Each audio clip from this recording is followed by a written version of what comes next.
He said he sent you the film. Man, put him on the list for the THA Funeral Services LLC. Okay. So we got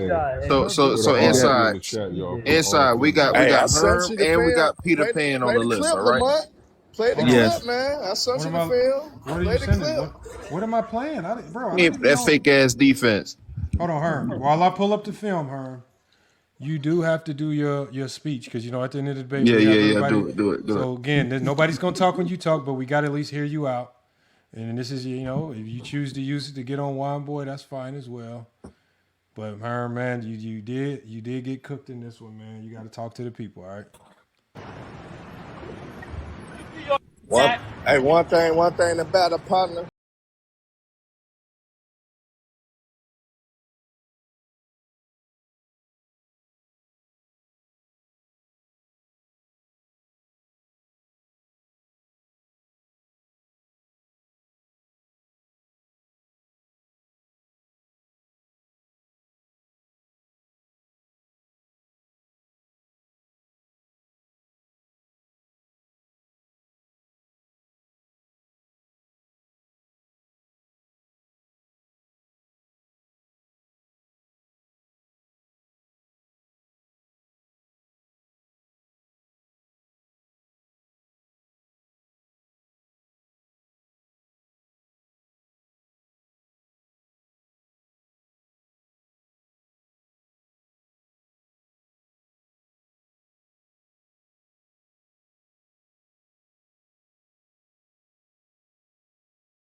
Yeah, you on hook. He heard the music and said, "Oh hell no!" Cook. Well, You should have put on that Usher. Let it Herm burn. was not humble enough to. Oh yeah. Let it burn. Today. Let it burn. Let it burn, because he got Herm, cooked, you got nigga. cooked. We gonna put this in. Let it burn. Man, Let y'all it want to have your burn. pom poms in the air? Finish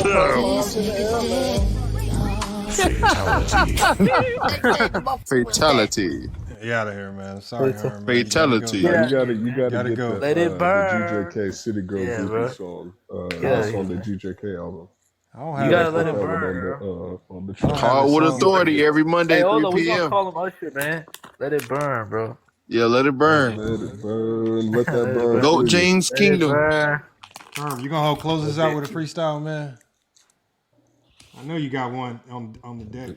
I got Oh yeah, Michael left, so yeah. I got one specifically just for the occasion. Okay. Oh, yes, sir. Hold on. You can't You need acapella. I need to acapella do or it with you a want a beat, beat? man. The ones with the beat, but they love them on YouTube. I ain't gonna lie. But the beat be off though. It be sounding Okay, hold like on, I'm hold all on. beat, but Hold on. I'm rapping to the I'ma beat give on you- my end because I can catch the beat. Hold on. I'm gonna try to give you one. If you don't meet the cadence, just tell me to switch. Since you won, I'm gonna cycle. You know, I could mess up any beat though, Lamont. Don't even do that, man. Hold on. I want it to be perfect. So again, I'm gonna try to cycle them through to get you on with the right cadence, man. This nigga Lamont trying to push his producing career. Hey, don't let him be slick, y'all. Hold on, let me try to find the right one. Hold on. Let me see. Okay, hold on. One of these might Trying to lie and scam. Okay, hold on. Let's see what we got. You lied to me. Okay, I got one for you. You lied to me. Hold on, y'all. Y'all gotta let one boy catch the beat. If it's trash, you gotta let me know, and I'm gonna switch it. All right.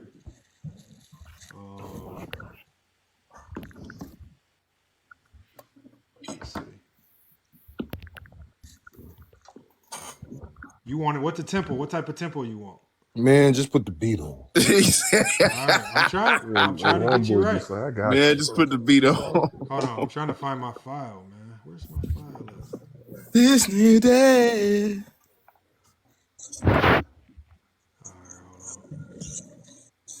Jordan's career is not enough. Jordan's career is not enough. Wait till I pull up that touch Soul me, Jay. District. Wait till I put my diss track out on that Soul Brooklyn. Yeah, We not done. Hopefully these. put a diss track on the Hopefully these hit. All right, I'm So Hood track. Tell me to skip. If you don't want it. Run the triangle. No.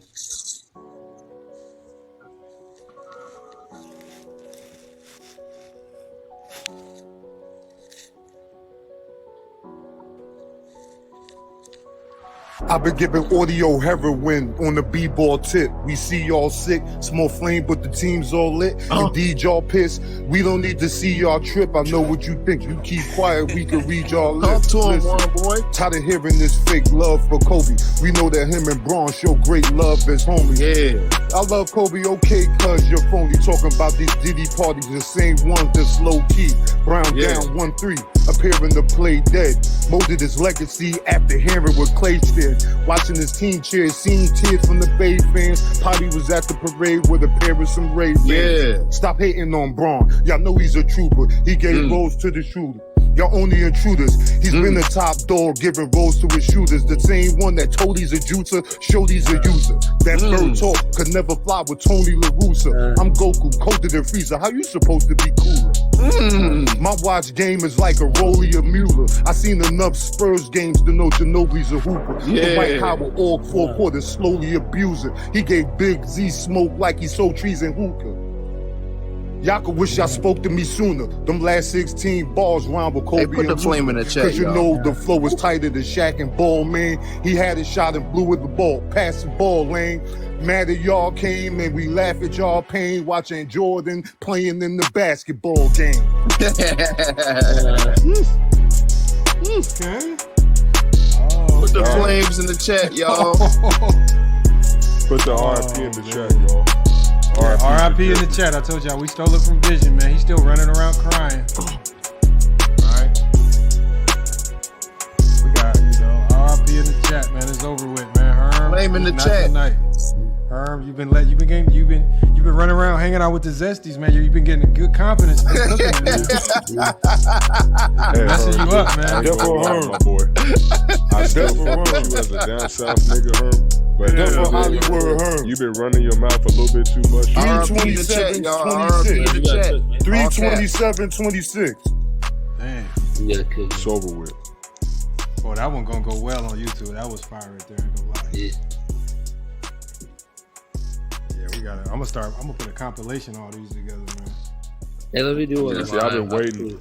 Boy, we is not listening to that after one, boy. No, it's I approved, bro. No, King Shy, I'm gonna give you about 15. No. Don't give him anything. No. Hey, look, I gotta give him 15 seconds because these dudes, him and Michael, be practicing every night for like a month. We practice every day, bro. No, man. Now hold on. Yeah, we have to be. Now hold on. What we have to do, y'all, is we have to be honest. So we gonna give you your time. All right? Okay. No, So what's man. it gonna be, Lamar? Is it gonna be like 30 seconds or a minute or what? No. No, We gonna hold on. If If they start spamming trash cans in the chat, we gotta shut it down. Do it, y'all. Do it. You're gonna get the fire. You're gonna get the fire music and all that stuff. Yeah. I'll take the criticism. Okay, All right. now you don't have the Man, this luxury gonna of be picking. You don't have the a luxury of picking a disaster. beat because you ain't that level yet. So you just gotta rock with the beat. All right. New world. Here we go. The beat's about to start. Remember, you got to catch the beat on your own. You get no assistance, man. But the beat is about Hey, to we start, already man. got the garbage cans in the chat, man. All right. All right, here we go. No, this is torture.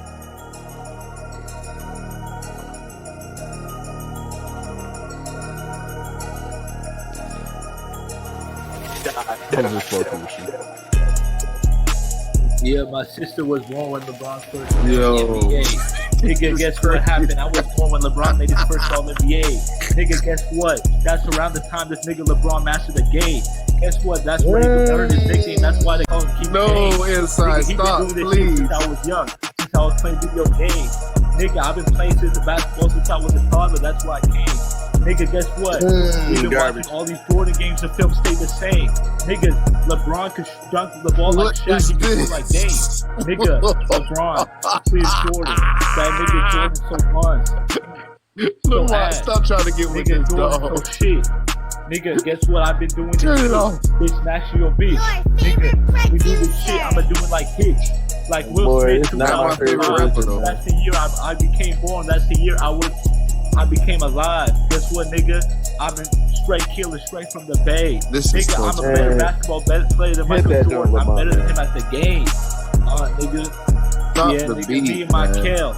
We sky hooking like Magic and Kareem. We out here living the dream. We cooking these niggas like Michael Jordan. That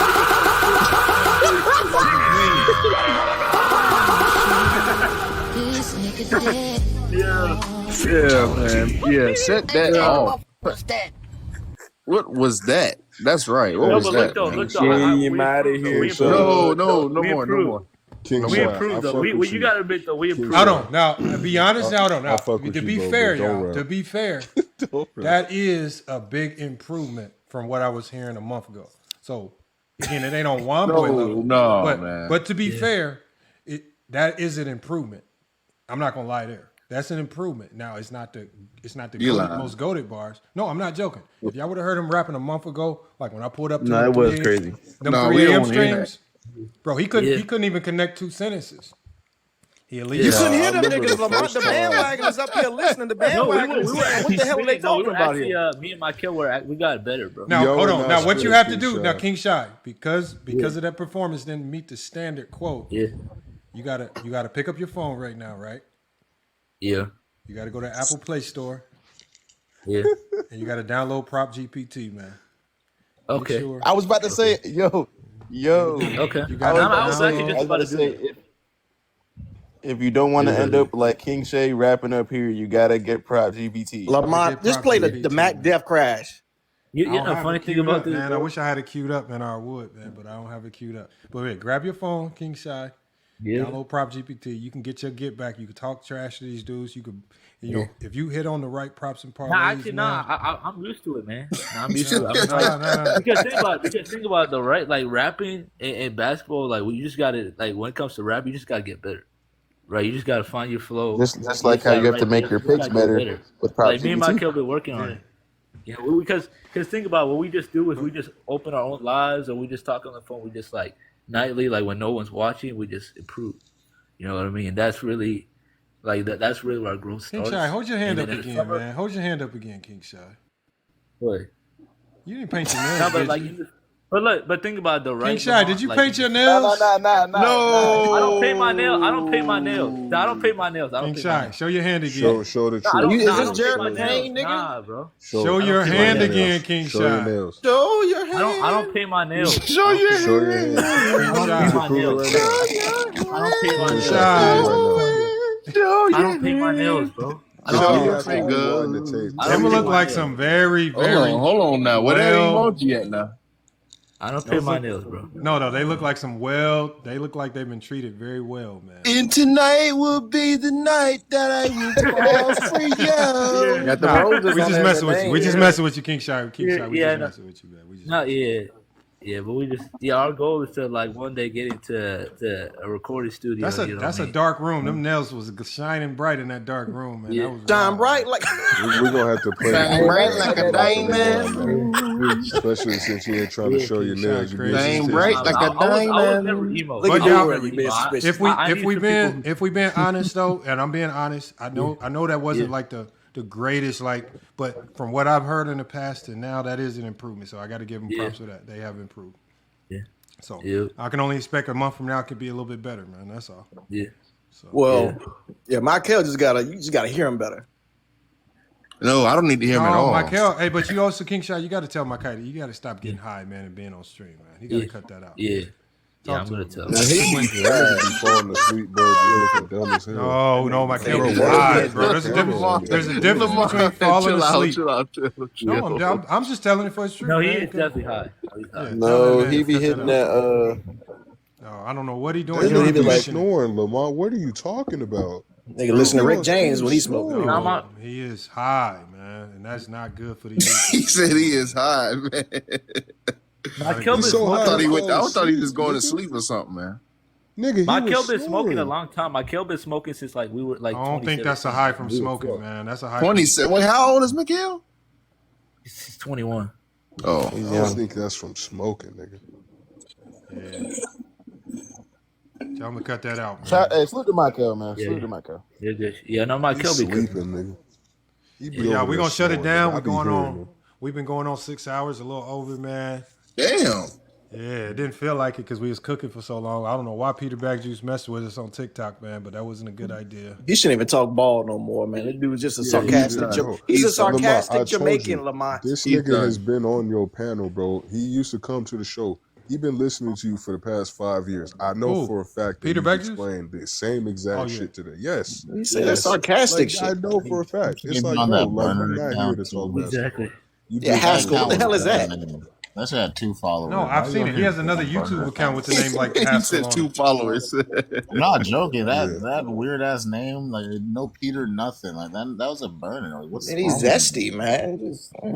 Just pull up on your real account and get fucking fried. It's not that hard. Get fried, man. Hopefully we can get Herm. Yeah, Herm 'cause can get you his know get you back get on banned. Maria. If we can get Maria and Herm to debate Saturday, that'd be a good one right there, man. Man, ain't nobody listening to that. Ain't nobody listening to that shit. Nobody listen to that. No, King Shot, you was trying to get her number. You be trying to get her number, King Shot. Say don't lie, bro. Nah, that's why we had a recording. Oh, bandwagon. Don't say nothing. No, but look, hey, hold King on. Shot, don't lie, bro. You be trying to get her I was trying number. to get a number. I was trying Follow to get a me. number. Give me King your Shot, hold number. on, King Shot. King Shot, you got to me. tell us about this, man. What happened? Call me, Shamaria. Call What is me. that? No, look. Yeah, This is you what a weird happened, ass right? nigga for that, bro. No, because this is what happened, right? Hold on. This is what happened, right? Hold on. Because I got to clip this segment. So YB and Goat James were trying to get a number, right? And then she said she loves being on my show. And I took that compliment literally.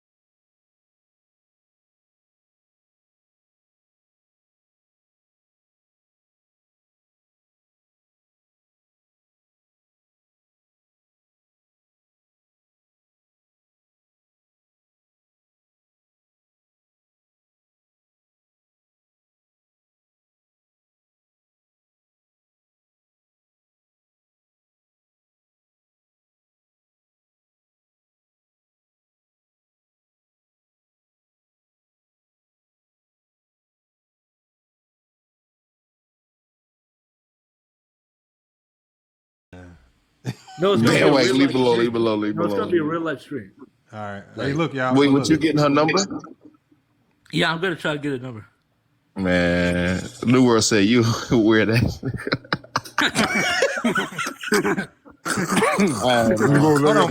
Hold on, So- but King Shot, you got to learn. Like, if you ain't got it already, it ain't gonna happen, man. Damn. Yeah, but you're gonna be back. So what you want to do? You want to watch 2011? And make sure you hate to the maximum capacity. Hold on. Let's say, hold on. Just talking about You gotta- 2011. Let's hold watch on, the act Bulls like- versus the Hold Pacers. on, King Shot, because we're gonna help you with we're gonna help you navigate this. All right. So we're gonna put you on the big screen now. Look, I got FYF Fred right here. Now, FYF Fred is Maria. You gotta talk. I want you. If FYF Fred is Maria, what is your line gonna be to make sure that you get that lock that number in, man? Yeah, that's all Monty Viz, nigga. Talk to her. Like what's gonna be like my Riz and shit? Yeah. Yes. Whatever. Yes, please say it. All right. We will judge. All right. Well, actually, Y'all you gotta quiet, actually y'all quiet. you might actually have to like put me like smaller screen. Okay, I'm gonna put you on the smaller screen. What? Yeah. Why? Yeah, Why like, the smaller screen? Hold on, I'm just gonna demonstrate something. I'm gonna demonstrate something. Oh, you're gonna demonstrate? Okay, what? I got you. Hold on. How are we gonna demonstrate it? All right. What the hell's going on?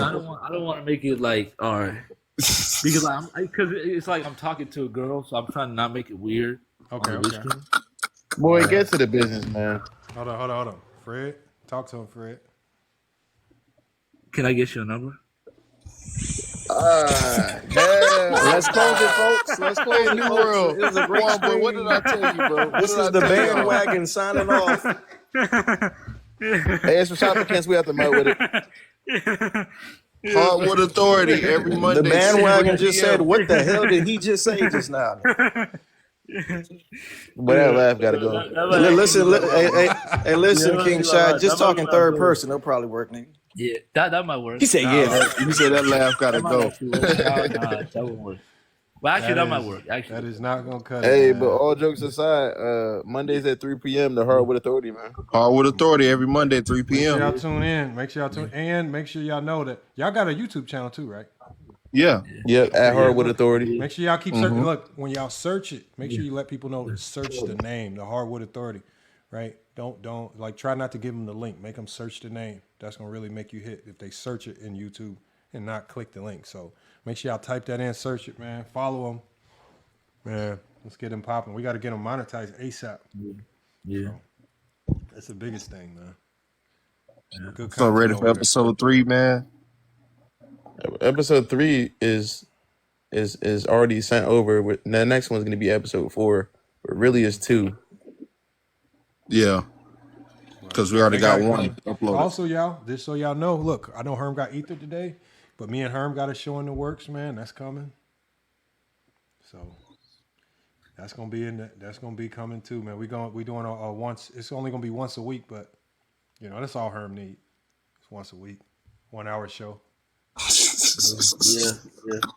Remember how Low came on your show and then started crying because you were using ChatGPT? I really was arguing. He came on. Hey, Lamont, Low came on our show. Lamont. Did you see that he came on our show the other day? Yeah, I forgot about the low thing. Yeah, I saw that. No, I'm talking about today. We ranked the top 20 Low don't like point guards. ChatGPT, but I don't got no issue with Low. I was like, he came on to Oakland stream today, and he was talking. He was literally just narrative pushing. Like he couldn't just say I am a Kobe fan because he was like, we need to take into account that LeBron's East was weak. And I'm like, why? Why does that? He loved to say that about the weak.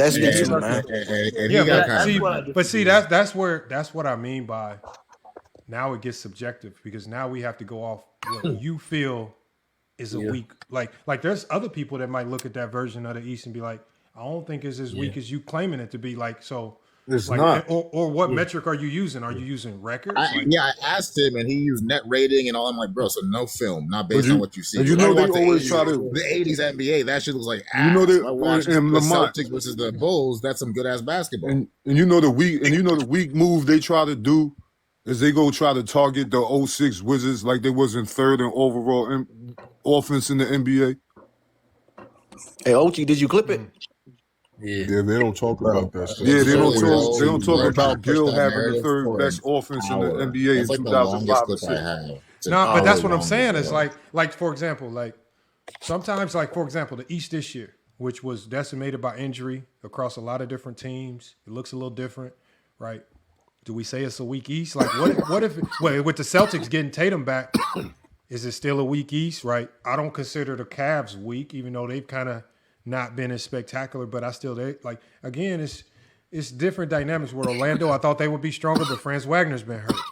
You know, it's just so many different dynamics that change can like, and I think people when they say the East was weak, I just think that it's real subjective, man, real subjective. That's why I be telling them you want to go. They don't want to go team for team.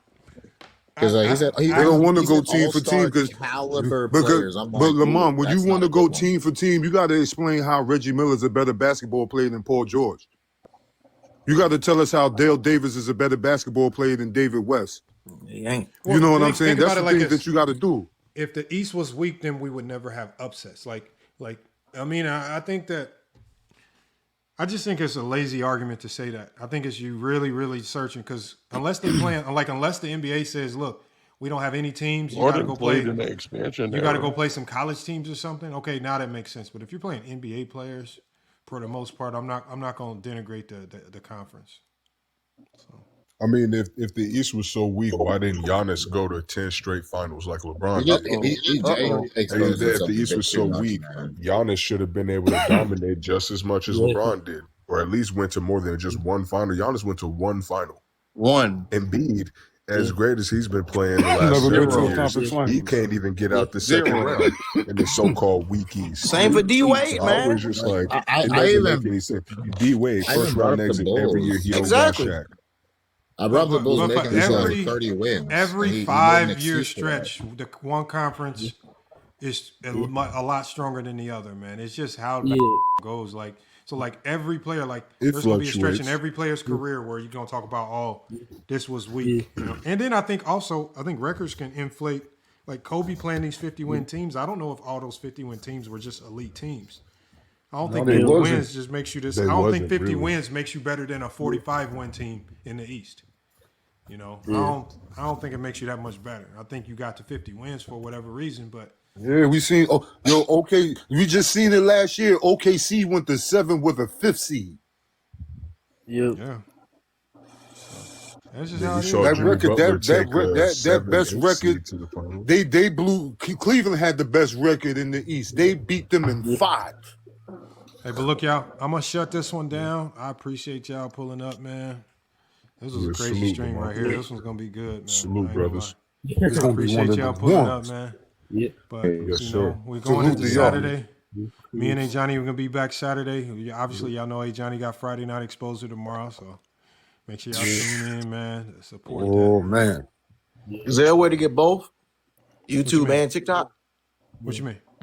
I'm just saying, is there a way you could multi-stream it? Yeah, that's Just what saying. I've been trying to figure out. I know I can.